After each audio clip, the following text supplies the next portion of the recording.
Let's just jump right in with a number that honestly is pretty tough to swallow. From 1990 to 2016, mortality from Alzheimer's disease, it didn't just rise, it skyrocketed by nearly 150%. An increase like that, it really forces you to stop and ask a fundamental question. With no cure on the horizon and the treatments we do have only going so far, are we maybe fighting this battle the wrong way? And that question right there is really the whole point of our explainer today. We're going to dive into a source that suggests a totally different approach, a new path forward that pulls together a bunch of different strategies into what's called an integrative hypothesis. So here's how we're going to break it all down. First, we'll look at the sheer size of the Alzheimer's challenge. Then, we'll unpack this new integrative idea. We'll get into its key parts, fueling the brain with virgin coconut oil, fine-tuning things with B vitamins, and building out a full support system. Then we'll zoom out for the big picture. Okay, so first up, let's just get our bearings and really look at the reality of the Alzheimer's challenge. Because this isn't just some abstract health problem. It's a full-blown global crisis, and we're hitting some serious walls with how we treat it right now. And when you look at the numbers, the trend is, well, it's just staggering.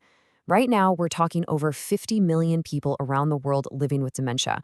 But look at the projection. By 2050, that number could triple. We're talking 150 million people.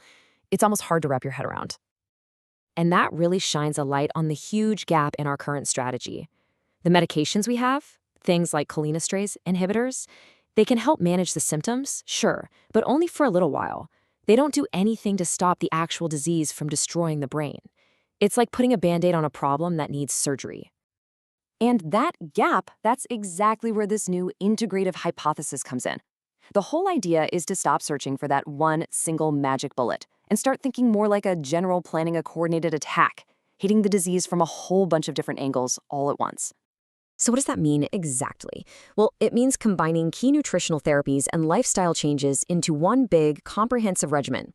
The hope is that by doing this, you can tackle all the different interconnected things that seem to drive this disease, from an energy crisis in the brain to chronic inflammation. And this approach really stands on three main pillars. First, giving the brain an alternative fuel source using virgin coconut oil. Second, fixing some of the underlying metabolic issues with B vitamins. And third, reinforcing the whole system with a bunch of other key nutrients and lifestyle habits. Let's start with that first pillar, which is all about fuel. We're talking about fueling the brain with virgin coconut oil, or VCO. And the logic behind this is actually pretty simple and elegant. If the brain is starving, maybe you just need to give it a different kind of food. And this slide really gets to the heart of it. See, a key problem in an Alzheimer's brain is that it loses its ability to effectively use glucose, which is its main fuel. It's like the gas line is clogged. But the brain can still use another type of fuel called ketones. And it turns out coconut oil is packed with fats that your liver can easily turn into ketones.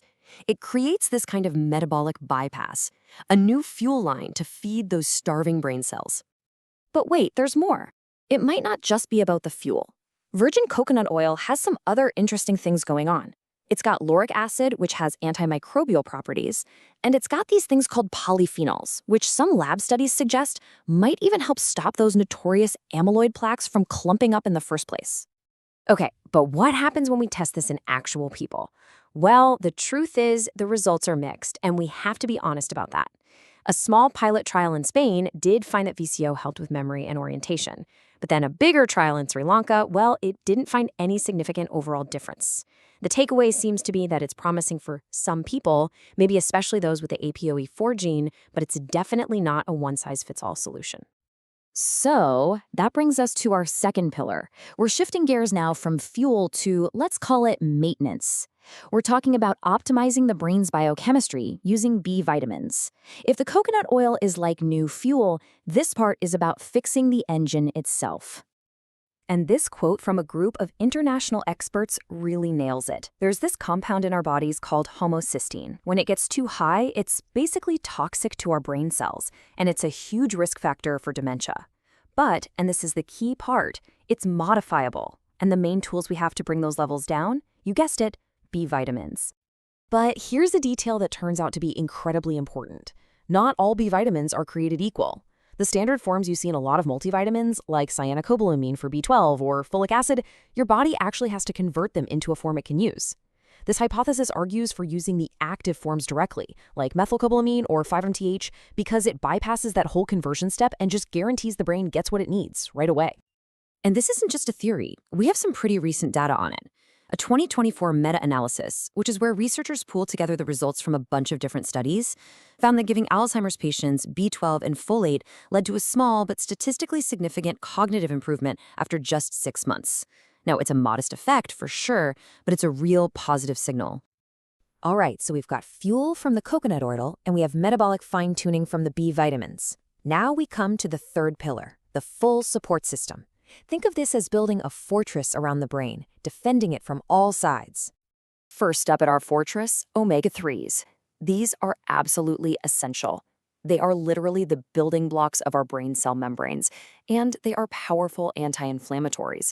They're like the essential maintenance crew for the brain's entire infrastructure. Next up, vitamin D.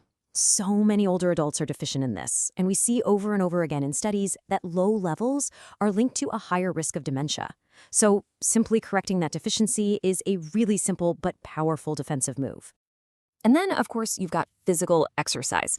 I mean, the evidence here is just overwhelming. It boosts blood flow, it lowers inflammation, it even helps your brain grow new connections. When it comes to brain health, exercise is it's non-negotiable. And finally, stimulation. Keeping your brain active, learning new things, solving puzzles, being social, it's like taking your brain to the gym. It builds up what scientists call cognitive reserve, which is like a buffer that helps your brain withstand the damage the disease is trying to cause. So let's step back for a second and look at the bigger picture here. After running through all these different pieces of the puzzle, what's the real takeaway? Well, I think it's a message that's equal parts hope and realism about what the path forward might look like. But before we wrap up, we have to go over some really, really important considerations. First, and I can't say this loudly enough, this is not a cure. It's an adjunct strategy. It's meant to work alongside standard medical care, and it absolutely has to be supervised by a doctor or another qualified healthcare provider. Also, what works for one person might not work for another, and all these things work best when they're just one part of an overall healthy lifestyle. And that leaves us with one final thought to chew on. You know, for decades, the search has been for that one single silver bullet, that one magic pill that would solve everything. But maybe, just maybe, the answer isn't a solo artist at all. Maybe the future of fighting Alzheimer's is actually a symphony, a complex, coordinated effort where lots of different solutions all play their part together in harmony.